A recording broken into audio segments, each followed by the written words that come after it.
You want to just take it to the channel and we'll do a long pro of the channel, get some elevations? So we're going upstream. You dream about being able to be part of projects like this. Sun Creek was flowing right through here.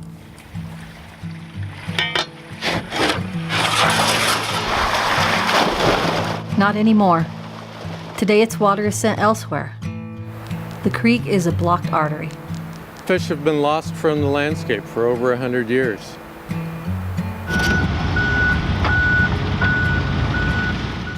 This is the story of how a backhoe in a cattle pasture may change a region nearly 3 times the size of Connecticut. Right here, that'll do. Come here, Cinco, come on. I think it'll be an unbelievable achievement. When see a bull trout come up that stream will be exciting. There's times that I'll ride across this ranch and wonder what it's going to look like. Wonder what Sun Creek will eventually end up.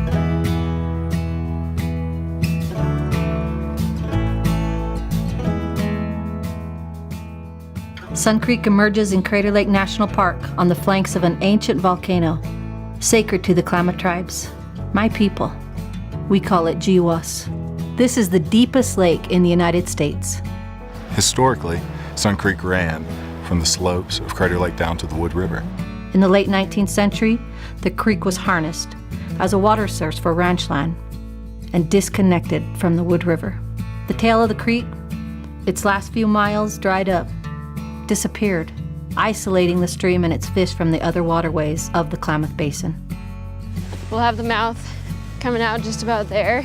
Our mission is to excavate the historic Sun Creek channel, reactivating it, and essentially bringing it back to life, filling it with aquatic life from the park and from the Wood River so that it's a thoroughfare for fish. We're looking for clues to where Sun Creek used to be.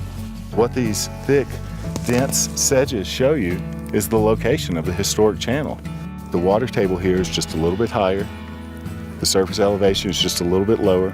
We really enjoy partnering with the U.S. Fish and Wildlife Service. They provide additional technical expertise to a lot of our projects and background that we don't have as a smaller nonprofit. And they also care about working on private lands in the same way that we do. Straight. Looks good. We come out here with a GPS to mark where the channel is going to be. We often have to come back and put those flags out again because the cows like to eat the fluorescent colored flags. Come onto the ranch property here. We'll be building a river channel that as a total is about 2.5 miles long. Spectacular. Can't wait to see it. It's going to be really cool. Just to see creeks and water and green grass, there's just no better way to look at a ranch. It's great to be able to make some money off of cattle grazing. But if you can own a ranch and you can be on a river and you can enhance the viability of fishing on that river, that might be a scenario where you can have your cake and eat it too. This is Sun Creek, the spot where we first discovered a remnant population of bull trout nearly 25 years ago.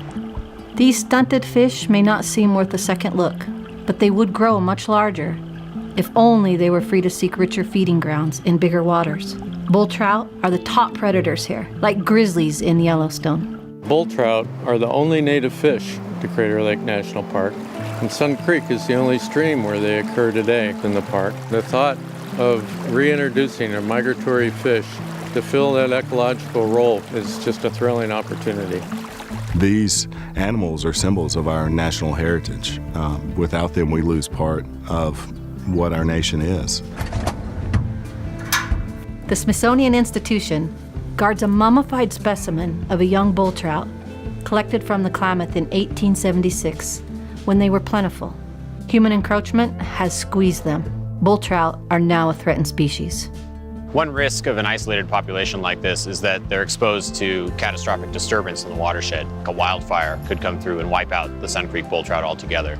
We have the real potential for those fish to recolonize historic habitat and perhaps reunite with other isolated populations throughout the basin. This project is modest geographically and economically, but it's huge in terms of bull trout recovery in the American West.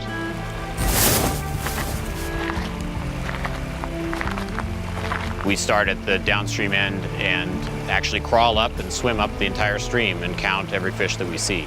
Here in the headwaters of Sun Creek in the Southern Oregon Cascades, the water is really cold, right around freezing much of the year.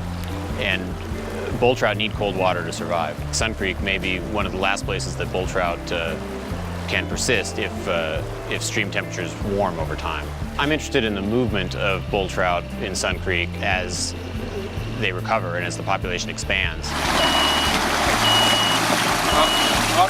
One of the ways we measure that movement is by putting individually coded tags in fish and then releasing the fish and detecting them again later. We're going to see these bull trout from Sun Creek coming down into the Wood River as migratory individuals. That genetically, they're hardwired to do that. Their DNA, locked in a corner of the Klamath, will soon be set loose, spreading diversity across 15,000 square miles of private and public lands and communities. We'd be looking at a bull trout that would probably approach 8-10 pounds. And that's really important because a fish that big can produce more eggs, and so they can contribute much more to the population overall. We have all the big toys out here. And we have excavators, dump trucks, backhoes. So this gives us a chance to add in all these habitat features that make a waterway into a stream. So this large wood that we're putting into the creek, it provides places for bugs to live, places for fish to hide, really just creating a dynamic environment. We're planting over 6,000 native plants. We have about 30 different species that we're putting in. All of these plants have been grown and sourced locally, so that increases their opportunity for success in this climate.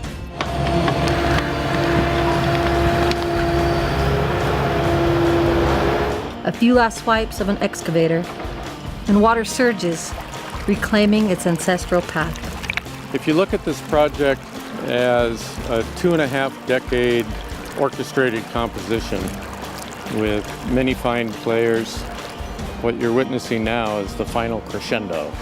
Here it is. This is it. Sun Creek. You can hear it, you can feel it, you can see it. It's finally happened. I think the potential for immediate rejuvenation is just incredible down here. The bounce back we'll see from this ecosystem will be vigorous and quick. Every person that I've met from every agency, it's become their passion to make this happen. It's far more than a job, and that's why it's going to succeed. Passion, patience, persistence, and maybe a dash of tenacity. I think this project is about listening, listening to the landowners and what they want, listening to the trout, what they want.